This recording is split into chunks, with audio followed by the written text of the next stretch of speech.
present, and then we'll be sure you have some time available at the end. We can have just a nice dialogue informally between the speakers and until questions are exhausted. With that, what I would like to do is have the speakers each introduce themselves. And Nazila, if you would begin, please. Sure, thank you, Zach. I'm Nazila Rafigari-Esfahan. I'm an assistant professor at the Department of Building Construction, Myers-Lawson School of Construction at Virginia Tech.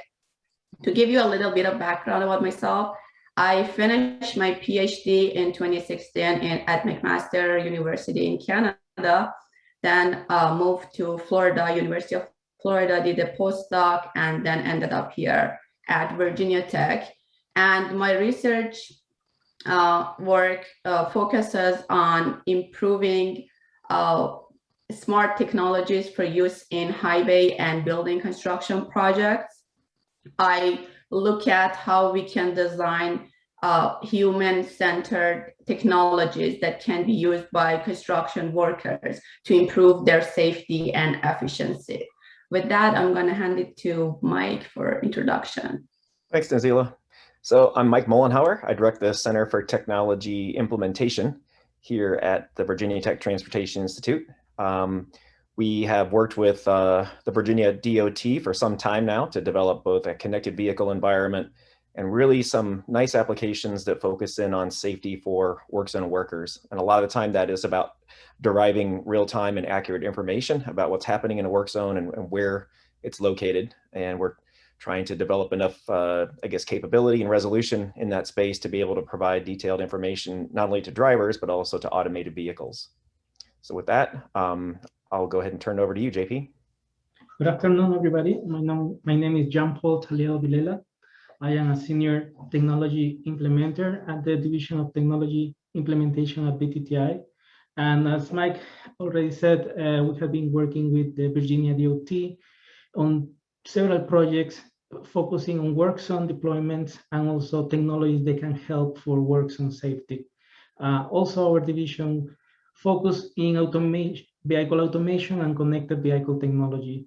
And I have been supporting all those efforts in terms of providing technology and engineering support. Excellent. Thanks very much to the team for your introductions. So without further ado, let's hand it over to Nazila to start up the presentation, and we'll learn a little bit more about connected vehicle vests and work zone safety.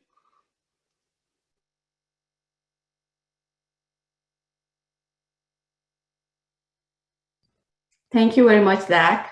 I'm going to start my presentation.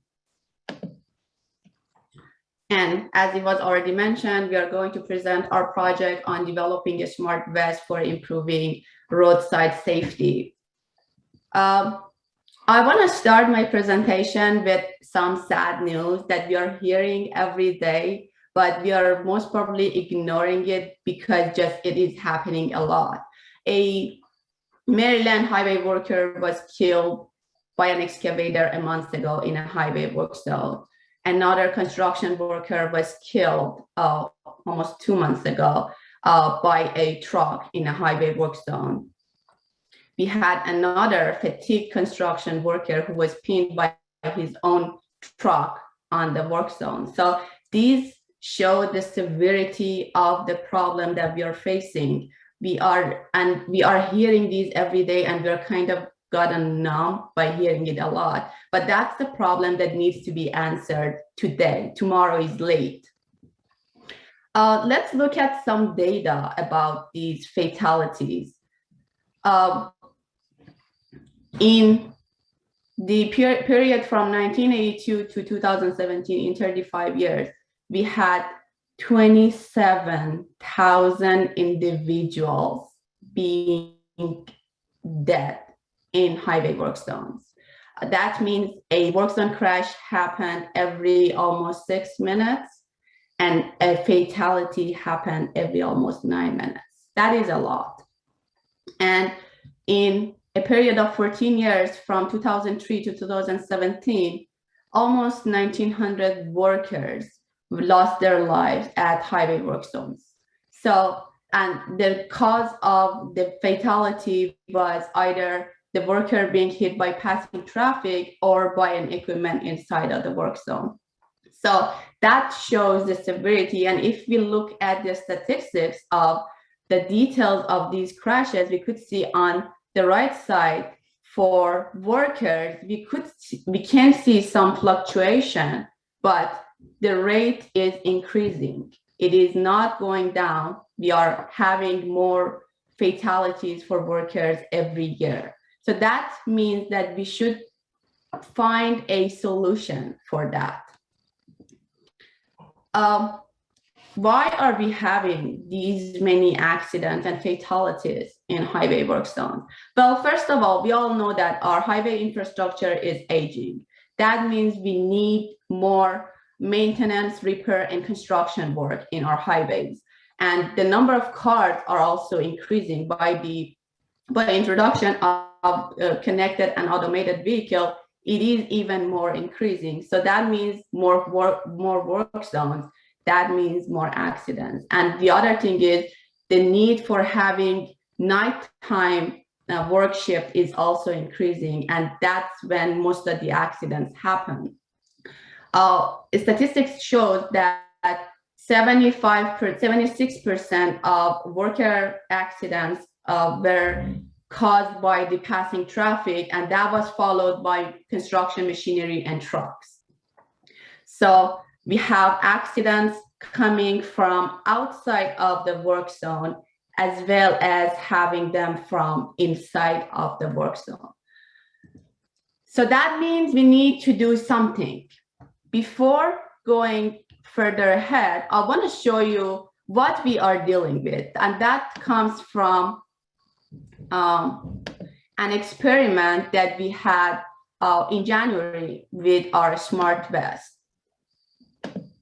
Just to give you the context of what we are dealing with. The video was captured with a 360 camera, so we can look at different directions, and you can see that here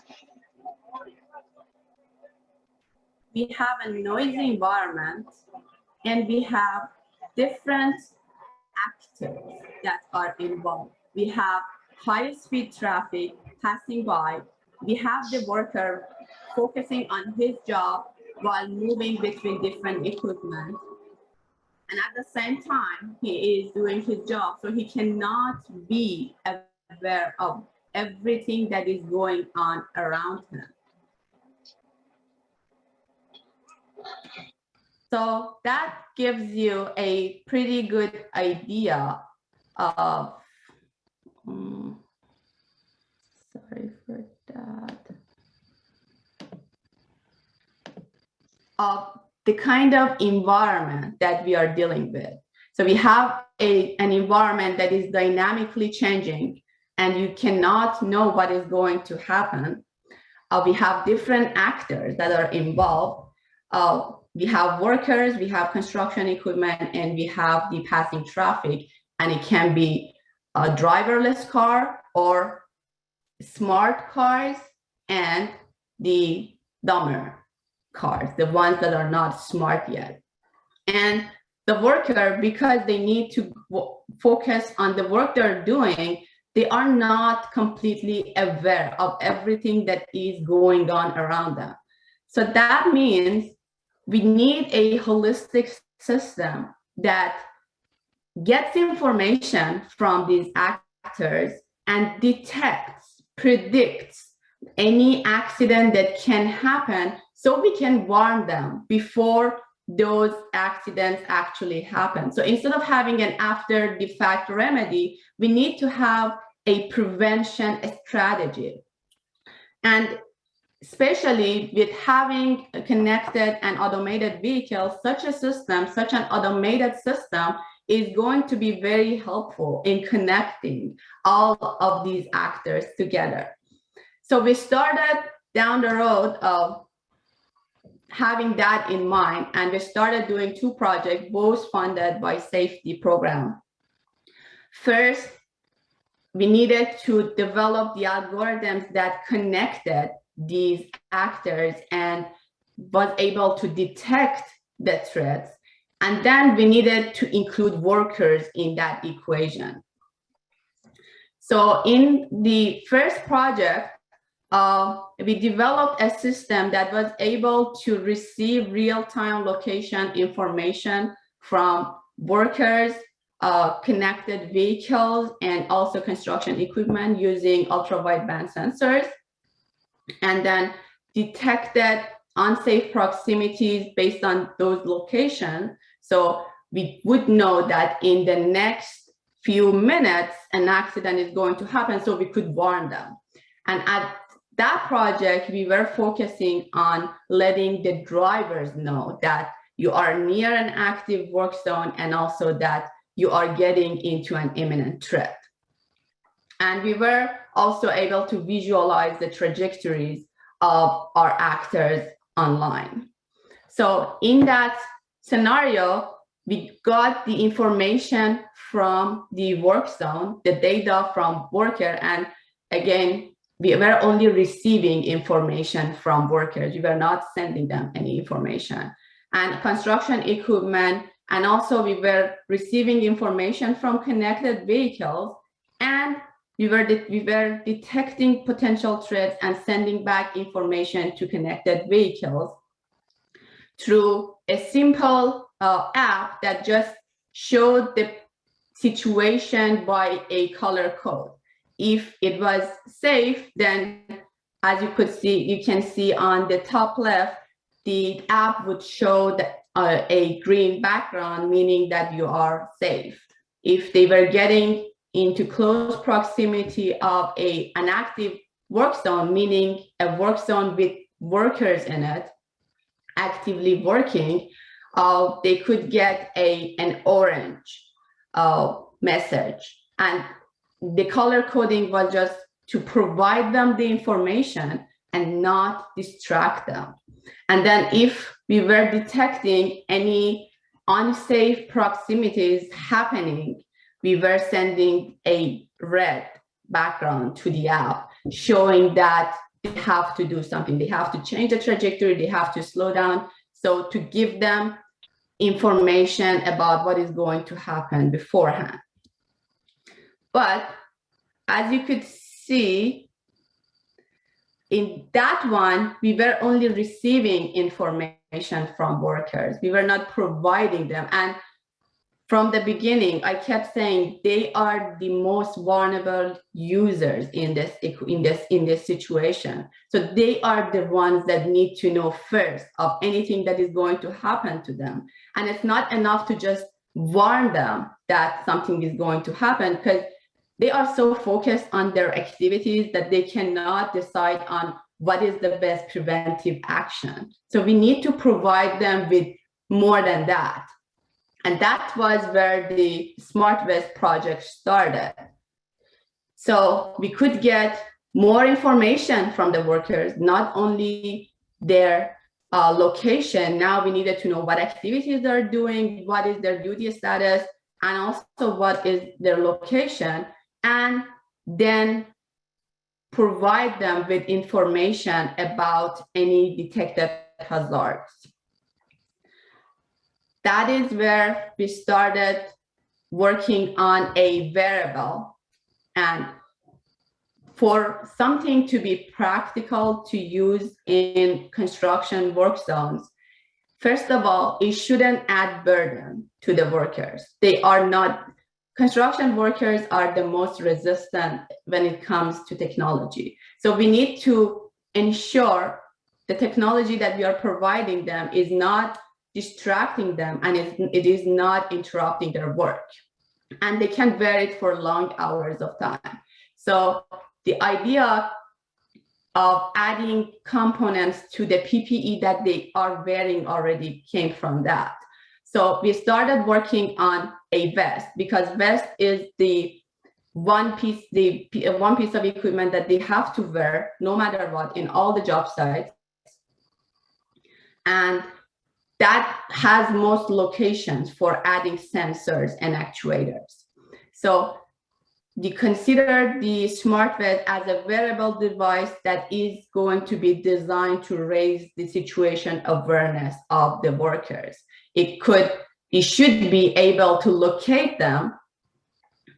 Then our system is going to detect any unsafe situation, and at the same time, it should be able to receive information and guide the workers about how to get away from that unsafe situation.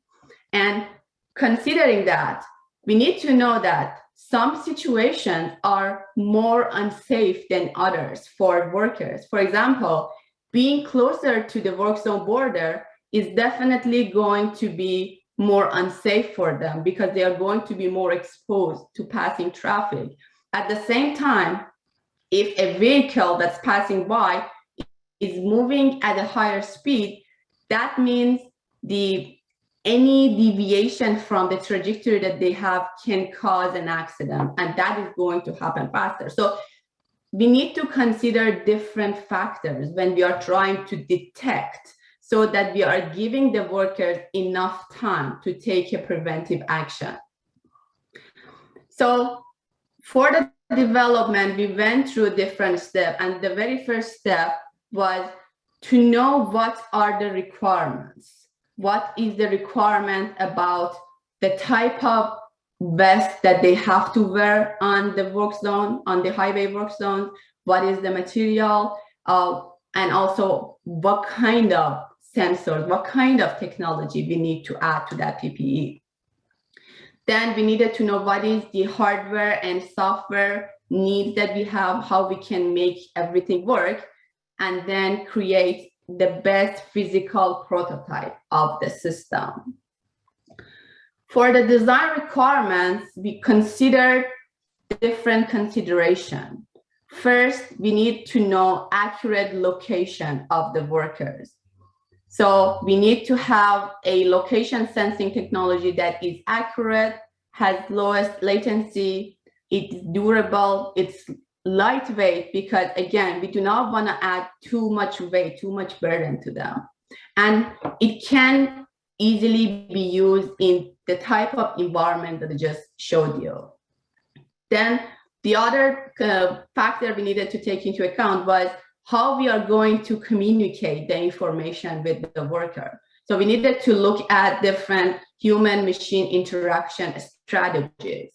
And we realized that haptic, auditory, and visual are going to be our best options. We evaluated them with user feedback, that, as I'm going to show in the next slide.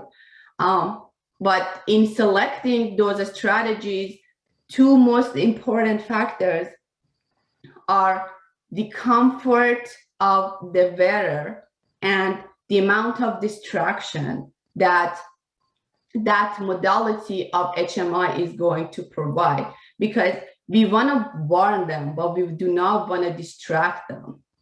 And also, what is the best way for the communication of these information, so that we receive the information as needed, we send information as needed and receive it as needed. So we did a review of the current state of work zone safety practices. We followed the requirements of ANSI 2010 as is required by Virginia Department of Transportation. We also looked into what are the requirements for the vest if we wanted to create it from scratch, about the material, the configuration, the reflective material that we have to have on it. So we took a look at every possible option that we needed to consider. We also conducted a survey with construction workers to see what is their feel about the technology we are providing them. Because again, the most important thing is their comfort.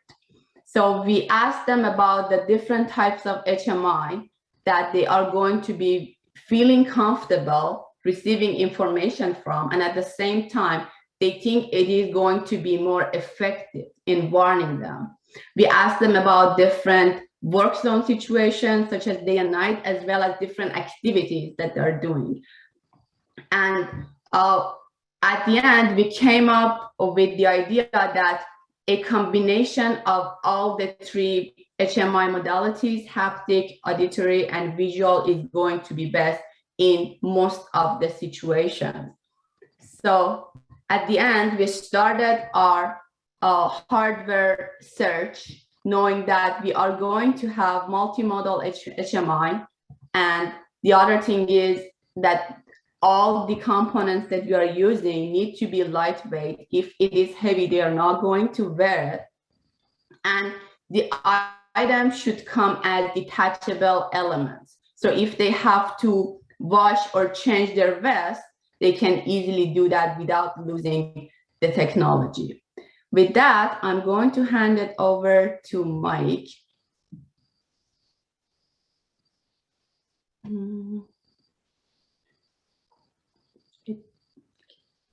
Thank you, Nazila. You confirm that you can hear me okay? Yes. Okay, thank you. All right, so what I'm going to tell you a little bit about is kind of the background for why we ended up with what we did for our, effectively what is a proof of concept platform to address some of the requirements that Nazila laid out for us before. And then I'm going to have JP from our team talk about all the good work he did to set up the technology to be able to function accurately and reliably in work zone. And then we'll talk a little bit about where we're headed with the technology at the end.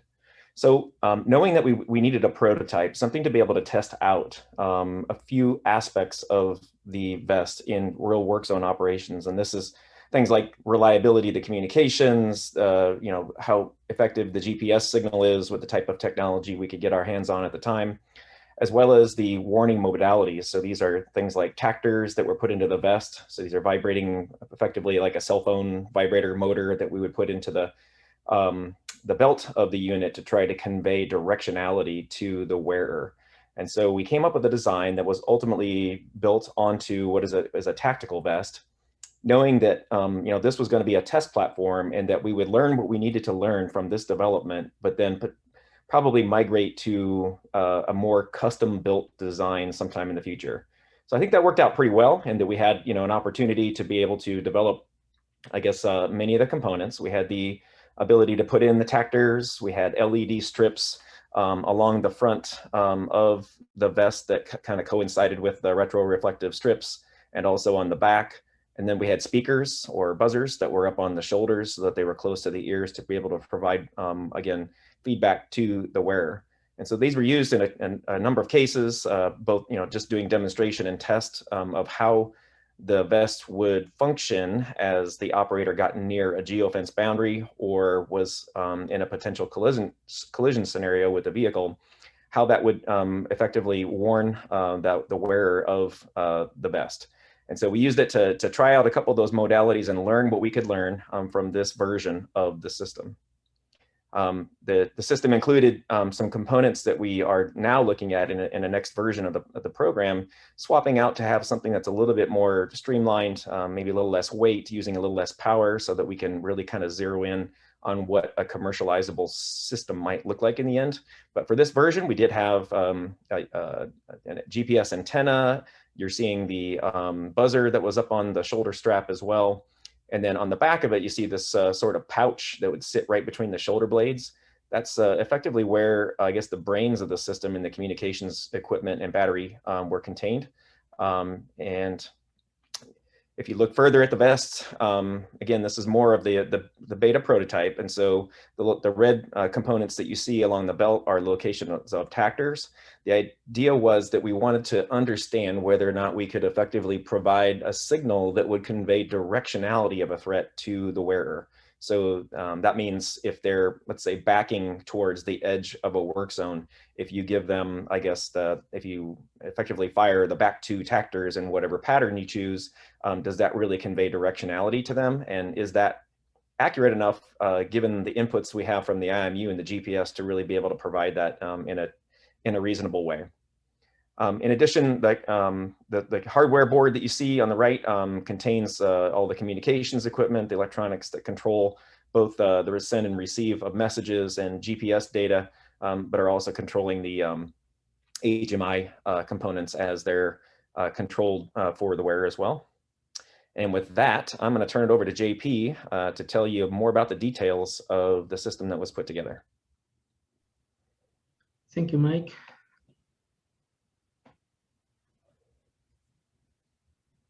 Give me 1 second.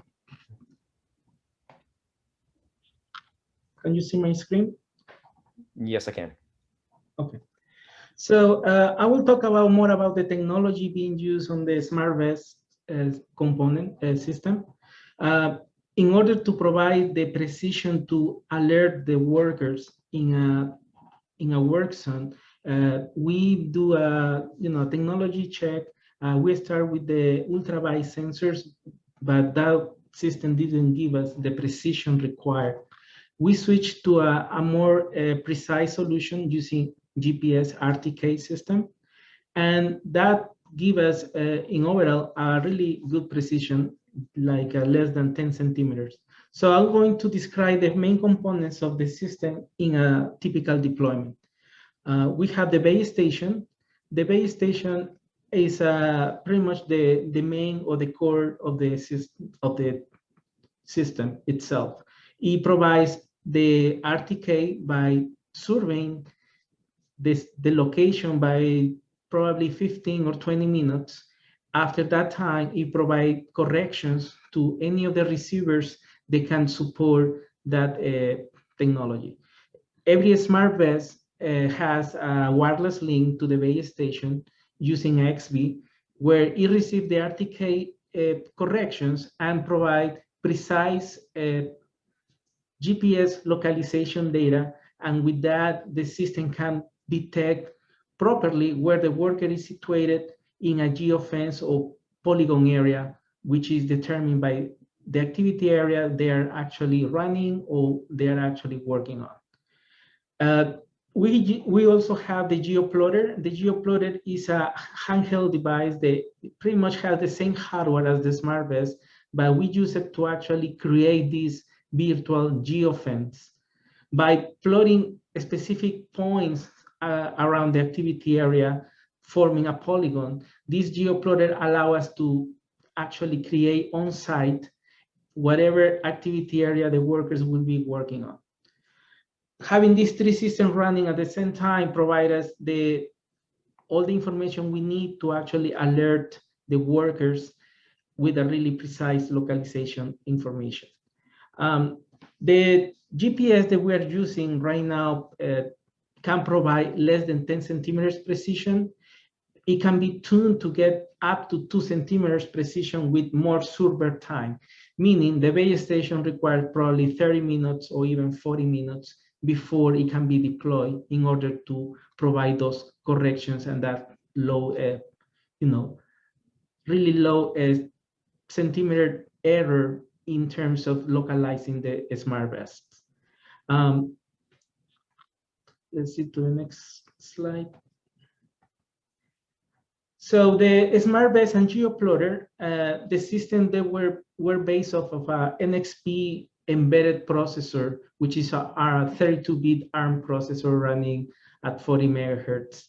That processor had two main subsystems. It had the U-Blocks SAD F9P, which is capable of receiving corrections, and also it have a XB, which is a wireless link between the vest and the base station.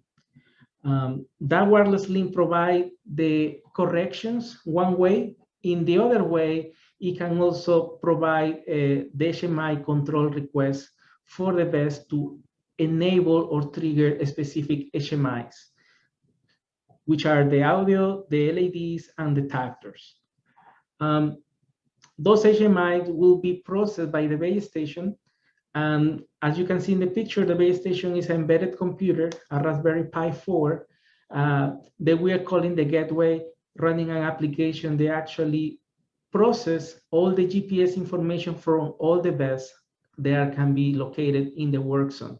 It can not only connect to only one, but it can actually support up to 256 in order to support more, it requires another layer, but by default, it can support 256 devices talking directly to the base station. Also, the base station have a 4G link. When, for example, the survey cannot be completed, we can receive corrections over the internet. Also, that 4G link allows us to send the data to the VCC servers about the localization of the workers near real time.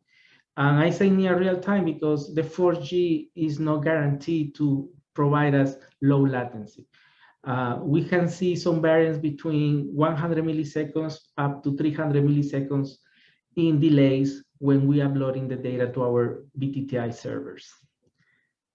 That link, like I said, it provides the entry corrections and also the communication to the VCC monitor, which we mentioned, but it actually is the server that can capture the data from the workers' localization and can be visualized near real time using an API platform or a website. Here you can see the pictures of the base stations of the preliminary system. On the left, pretty much is a enclosure, is IP64. It has some holes for the antennas, but pretty much contains the Raspberry Pi embedded system, a U-Blocks receiver, a XB, which is the wireless link between the base station and the smart base and geoplotter, and a USB battery pack. This provides us up to 16 hours of operation for this base station, which is enough for a full up to 2 days of work zone in most of the deployments. On the geoplotter side, it's pretty much, like I say, it's a box that is being used to actually create the geofencing. So it has a button that we can actually press when we would like to actually add a new entry point of the virtual geofencing. The systems that are actually inside this box is an embedded development board for the NXP processor, a U-Blocks module, the XP transmitter, and also a USB battery pack. I already mentioned the push button, which actually allows us to transmit that location to the base station. And the base station only requires a minimum of 3 points to actually start localizing, detecting, and alerting the smart base devices for a polygon. Here we can see the base itself. As Mike already mentioned, we have a tactical base which is not shown because the class 3 base is over, but pretty much the class 3 base have 2 LED strips in each side, and also is connected to the tactical base using specific connectors. And the base itself provides all the electronics to actually control all the HMIs, acquire the GPS, and communicate with the base station. As I said, it uses the same hardware as mentioned, and there is only 2 minor difference of the antenna for the XP. The XP antenna can be a small antenna or can be a PCB antenna. The PCB antenna is just to reduce the space and footprint and allow us to actually have the flexibility to have a near close range link between the base station and the smart base. But the external antenna option allows us to have an extended range, which can be up to 350, 400 meters maximum. In order to provide the RTK system actually work, we validated and compare against a really precise solution that we use in-house, which is a Novatel system. So the Novatel DGPS is actually showing in red, and the blue is the U-Blocks. And pretty much we were putting the 2 systems, in a vehicle and actually drive it in around the smart roads of Fraser Street. The error in general, it was under 50 centimeters. And the reason it was that is related to the survey time. Surveying less than 48 hours provide us this accuracy. If we would like to have less and also enable that, we contact uBlocks and they provide us some suggestions and configuration settings to apply to the receiver itself in order to achieve the 10 centimeters in less than 30 minutes server time. The reason that we need to contact them is there were two different firmwares deployed by the uBlocks. They actually were improving the signal quality and the constellations. Every DGPS can support GLONASS, it can support GPS, Galileo, Beidou, and all those constellations all together. So here there is a validation capture of the uBlocks uBlock Center software. They provide us and verify how the system processed all the corrections and provides the accuracy we want. The system in overall was able to do less than 10 centimeters. At some points we're doing less than 1 centimeters, but that was in optimal conditions. As you know, the workers normally in our work zones have machinery, vehicles around, or even buildings or other structures. They can also impact in overall into the GPS signal. So as average system, we can say the precision of the GPS can be between 2 and 10 centimeters. Here we run different testing for validating also the polygon detection. How I already explained how we do the entry of every vertex of the polygon using the geoplotter. So here is basically a preliminary test we did here at Intern Hub at VTTI using a 4 vertex geofence polygon. And what we did was crossing and walking around the polygon, entering and exiting. So the base station basically was logging every single point the smart base was transmitting, and it was classifying. So we actually come up with 3 areas: a safe zone, which is pretty much no warnings. We actually make a boundary around the polygon itself of 1 meter, and we call that the low level warning, trying to actually tell the worker that is reaching the boundary or going to the danger zone. And the high level warning is actually when they are upside of the polygon. So only on the zone chain is when the system triggers the warnings. Even if the worker is in a specific zone, it will not be keeping triggering. That's also kind of the feedback of the workers that we receive during the testing about having, repetitive warnings when they're in a specific zone. So we just come up with only the warnings on zone change. So here is a result of the validation and classification of the RTK system. As you can see, there is a red dots all around the blue-green area or polygon that we actually described in the previous slide. And these are multiple points. Google Earth doesn't allow me to actually reduce the small size of the icon, but here is around 4,000 or between 4,000 and 6,000 points. And the system itself was able to actually trigger and detect properly the different areas: the safe area, the low level area, and the high level or threat area. Also, we did a range test here at the VTTI Intern Hub location. So we just were the smart vest and having the base station on pretty much on the cul-de-sac. We just walk up to 350 meters from the base station. the base station was able to capture the GPS location back and forth of the person wearing the vest without any degradation or loss of packets. The maximum, every packet that's sent to the base station have a counter. So we have counted from 0 to 127. And that way we can actually do metrics of how many packets are lost. And the packet loss was around 2% in general.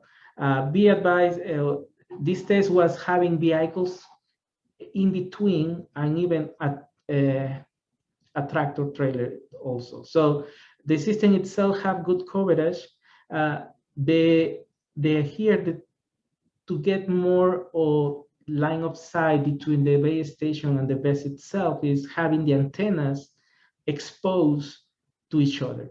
That's having the base station antenna pretty much covering all the area of the work zone will allow the smart vest to provide a good communication link between the base station and all the smart vests. For future, the XB protocol that we're using also provide mesh networking or mesh network, meaning having a dedicated node as mesh network allows to actually retransmit or forward the packet when it actually needs or is if it finds between a boundary of range. So that means here having a 350 meter point-to-point range, we can actually extend it up to 500 meters or even more. We just need to set specific nodes to be a mesh network node, which allow to retransmit the packets.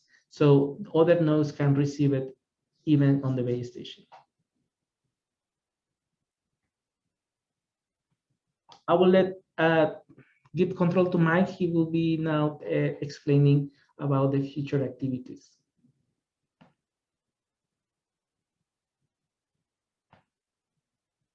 Yeah, thank you, JP. Appreciate that. Yeah, so with the preliminary testing that we conducted, I believe we think we have a solid proof of concept, effectively design criteria that we want to move forward with. What we did decide along the way, and with talking with potential DOT partners and users of the vest, is that cost is of course an important consideration. So a few of our new goals that came along with our learnings from some of the testing that we had done before is that we wanted to simplify the concept to the extent possible. So fewer moving parts, fewer locations of tactors and so forth. And so we've kind of come down to a design iteration that we believe is going to satisfy these criteria. And so effectively all of the communications now will be mounted in effectively a pouch. It's on the back of the vest in between the user's shoulder blades, and both the battery and the processing unit will be in there. There will be still tactors, but they'll be self-contained within that pouch and not in any kind of tactical vest. So everything will be sort of integrated into the vest itself, and no more tactical harness. We will connect up to LEDs that are already sewn into the vest itself. They can be removed so that the garment can be washed as well. So the whole thing can be effectively taken out and or transferred to a different piece of PPE. For, let's say, if you have winter clothing or something to that effect, it could be transferred to the different garment. As we know, cost is always going to be an issue. So reducing weight, bulk, cost, and extending battery life is going to make these systems more usable and potentially more accepting for the users of them in actual work zone operations. And ultimately, our outcome from this follow-on project would be manufacturing specifications, so that, and hopefully a partner that's willing to embark upon the commercialization process. So we're looking at licensing activities with a few external partners so that they can move forward with the technology and get it out into use. As we see it being used, and much of what JP was explaining before, but effectively you have a base station within a work zone environment. That base station is communicating consolidated individual positions up to the VCC cloud.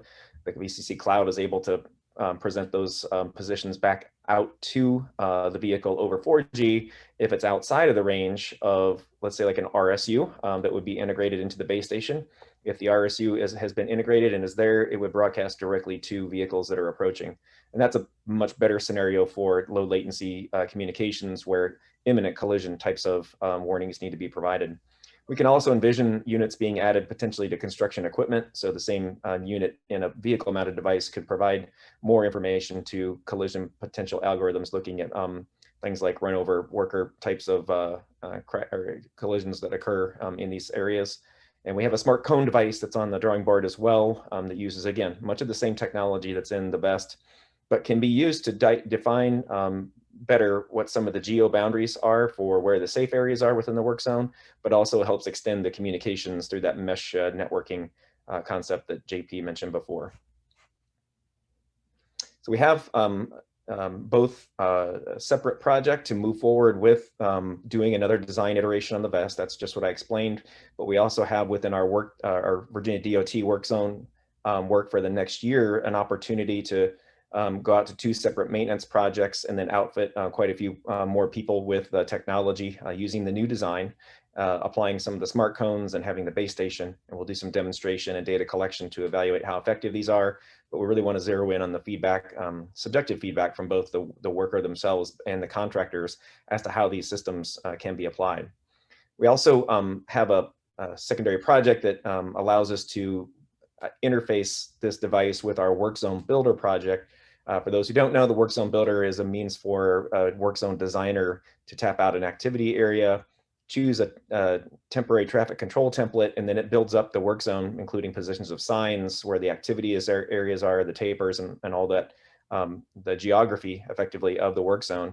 And then that could also be used as an input to the base station to understand, I guess, the boundaries of the activity area and the safe areas. And the idea there is that when the work zone is occupied, it would be nice to be able to automatically update that for a work zone data exchange so that people, or I guess anybody who's receiving that information would know when the work zone is live. I think we're just about out of time. I will play a short video that just kind of shows what it looks like. So as the worker got near the edge, they got a low-level warning and audio, and he was getting buzz with detectors through the belt as well, indicating that they were near the edge. So with that, I guess that describes kind of where we're headed with the technology in the future. It's been great to have safety UTC support on bringing this technology along, and I believe we are getting very close to being able to migrate this out with some of the VDOT supported work zones. All right. Excellent. Back over to you, Zach. Thank you. Deal. Yeah. Great presentation. Really appreciate the knowledge. So at this point, we're going to open up to a Q&A, and I've got a first question already spooled up while the rest of you think of your next question. So from this one, Muhammad Islam, if you want to jump in and provide any extra detail to your question, but essentially, I believe he's asking about the lag and the effects of lag for the information that's been transferred up to the cloud and back down, and sort of whether or not that has any practical implications perhaps for the system performance, given that these can be pretty highly dynamic situations. Yeah, let me start by responding and saying that so communications that would make the trip all the way through the cloud, we believe would be more for, here's the presence of a work zone, here's the general location of where those workers are. I don't know that we think that would necessarily be an effective means to, I guess, send immediate collision messages out to a driver. We do have the notion of an RSU being built into the base station so that we're broadcasting that information locally. And JP, I'll let you comment on what you believe to be the latencies that you might see from that deployed solution with an RSU. Yeah, correct, Mike. Our system basically do all the calculations and processing locally. The cloud connectivity allows to present the data to our additional tools, web tools that we have, like a BCC monitor or our BCC public API, where clients can actually retrieve data about, for example, work zones, workers, vehicles. Using the RSU right now in our next effort will provide us to generate PSMs, personal safety message for the workers, and any vehicle that is driving by equipped with CV2X or even DSRC can receive those messages and actually inject them into their logic to actually provide an alert mechanism. There is, as you know, there is different manufacturers, OEMs, with different OBUs on the vehicle. So providing the PSN get closer to actually the vehicle knowing that there is a worker ahead or nearby. Then the ability to display that information in the vehicle requires additional effort from the OEM or from the testing group, whoever is actually working on the vehicle. The link that we use also for the cloud, we use 4G, but we use M2M, point-to-point modems that provide us a VPN protected connection to Virginia Tech, and also reduces the lag or latency up to 100 or less than 100 milliseconds. Good. Did that address your question?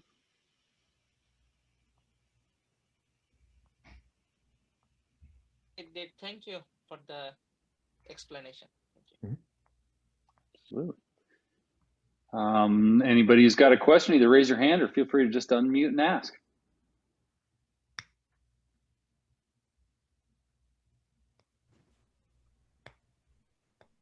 Good afternoon. My name is Mike Lawler. Mike, your stage. All right. I work for a major contractor. We've tried a couple of systems already. CAT had a system for use with their construction equipment that we utilized. The initial rollout actually gave us more notifications where we actually had people starting to get blind to the notification, much like we have with backup beepers. So the sensitivity of the system was at play in that first rendition and effort. More recently, we've got an RFID system that uses stickers in the hard hat with a mounted system on the construction equipment. That has had some relative success because we were able to adjust the sensitivity. You can imagine the confusion when a piece of equipment drives by a chemical toilet and it turns off the machine. You know, we've had the notification between the operator and to the user. There's a couple of challenges that we've had. First of all, embarrassment's a big part of the dynamic with the construction worker. When their alarm goes off, there's a sense of embarrassment, which causes some tribal reaction, if you will, to the system being ineffective. So it's really important as you roll this out to the worker that you give them a clear expectation and they're able to have input as to the sensitivity from the standpoint of this type of technology. Some input just from my environment, the system that you showed. Very often we have fall protection equipment that's in the center of the back where you have your device located. That may be an issue because we do have people going from roadway up to a bridge situation where they're going to be moving in and out of a situation. And then finally, our biggest challenge is drunk drivers. That's that's usually a factor in what we experience. And you know, certainly the placement of your equipment is going to be subject to that same dynamic. So its ability to communicate to the worker, depending on where it's located, I'd certainly the placement of that equipment is such that I'd certainly recommend that if it's in the work zone, it's subject to the same dangers that the worker is.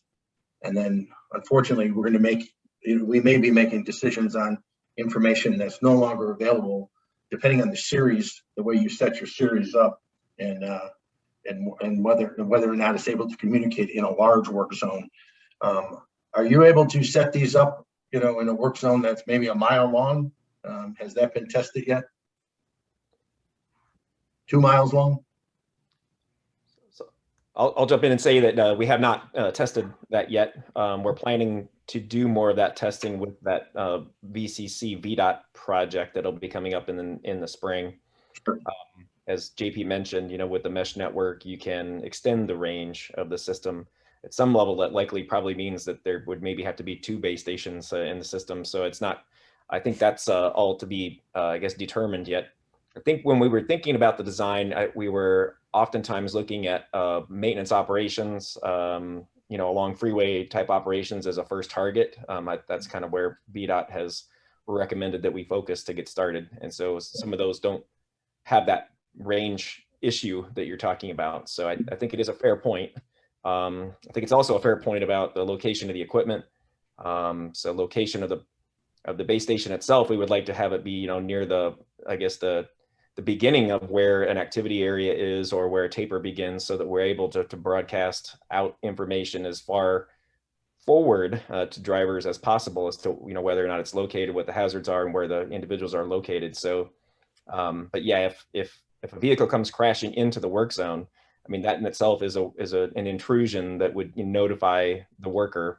But I agree, it could potentially mean that I guess the configuration of the work zone changes quite dynamically at that point. And so we'd have to think about that in the design. It's a good point. It's something to think about as we design the system moving forward. Certainly, if you have an attenuator truck, you can also carry the equipment and protect it. Certainly a suggestion there. Another challenge that we've seen also is wrong way drivers. So that puts all of us in really precarious situation, because all of our attenuators, all of our traffic control, all of our signage is certainly designed for the appropriate traffic travel. But we've had a number of cases where you got to protect now from the opposing direction. So. And also to add to what Mike said, well, first of all, thank you, Mike. The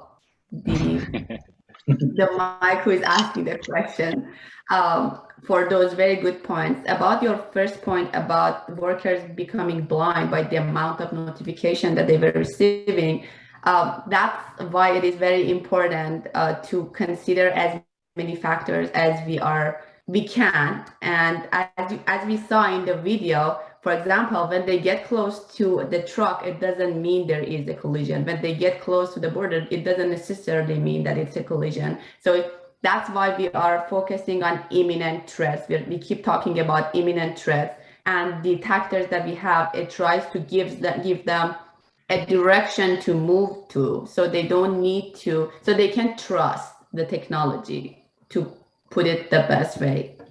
But those were very valid points, and Mike responded clearly. Thank you. Yeah, one other thing I would add on that front, and I never had thought about the embarrassment factor that you brought up. It's a good one. We do have the ability to tune the HMI response. So, for example, if we found that the tactors by themselves would be informative enough as, let's call it the low-level warning, we may just use the tactors, right? And then that way, the wearer might get a little bit of the signal, but hopefully the people around wouldn't necessarily get that same signal. But if they hit the extreme boundary or the danger zone, then we could light everything up so that, everybody is aware of what's happening, and it might be good to have that knowledge at that point. So that's all part of what I think we intend to continue refining moving forward. The good news is we've left in the flexibility within the system to be able to tune it. And so hopefully we can find a sweet spot with what we have available. Using the trending data to train, thus far with the RFID system we're testing in Chicago has offered some value, because you're able to see where the bottlenecks are, if you will, lacking a better term, or where you get the most notifications. And then you can possibly adjust the walking zone or the work zone or the traffic control based on the lagging data of notifications. So it seems like your system is able to identify those locations, and you're able to then kind of see if you can address the problem just by those notifications before a full incursion occurs. Yep, agreed. So that's certainly helpful. And then certainly on the non-maintenance issue, we say cones.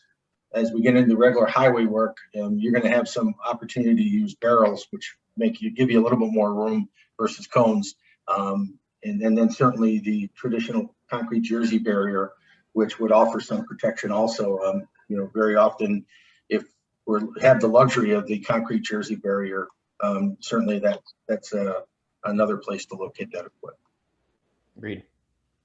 Thanks for the great feedback. Appreciate it. Anybody else, any last moment questions? I know we're running a couple minutes over the promised time here, so make them quick. If you've got one, now's your chance. I have one quick question, if I can go ahead. Yes. Yeah, so in this presentation and the design you have for the work zone, which work zone type will be more beneficial? Is it lane closure or work on shoulder or lane shift? What kind of configuration you think would be more beneficial for this design in terms of safety? Thank you. Nazila, do you have a response to that? I think I can follow up with one, but I want to give you the opportunity if you do. Well, we are looking to address all of those by the plotter that we have. But Mike, if you want to add more details about that. Yeah, I think when I think about it, and then again, we've focused many of our efforts on maintenance type of work. So those would be things like guardrail repair, sometimes cleaning operations, things like that, where it's fairly dynamic, and sometimes that data doesn't make it into the work zone management systems that VDOT maintains.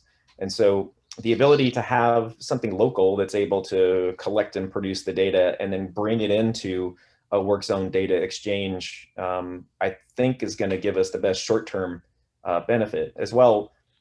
Those work zones are probably set up with less protective, I guess, scrutiny, not scrutiny is not the right word, but with less protection than what you might have in a long-term work zone. So maybe you don't have the concrete Jersey barrier, you either have barrels or cones out, depending upon, times of day you're operating and so forth. And so I think those kinds of work zones also tend to surprise people because they're not up and maintained for a long period of time. So I'm thinking that might be the best place to focus, and I believe that's why VDOT has suggested that we focus in that area, is because I believe that there's better potential maybe to make use of the capabilities of this system. Thank you. Those are helpful. Also, the smart cones will have the ability to dynamically reconfigure the polygon area or the activity area. So yes, we don't need to focus only on a lane change or lane close ahead, or even the activity area itself. If we align or change the cones locations, we will be adjusting the final polygon or geofencing area near real time. Thank you. Sounds great. All right, with that, we'll wrap up here. Let me thank all the presenters, and also, if you have follow-up questions, I'm sure any of them would be willing to chat with you. Further on the topic, you can always go to our website. Just simply Google safe-d, safe-d, and you'll find the website, and you'll be able to look up this project as well as many others up there with final reports that you can peruse and read to your enjoyment. So with that, we'll go ahead and wrap up. Thanks everybody for joining us. Looking forward to the future sessions here of these workshops. So please keep an eye out for in your email, and we hope to see you on the next round.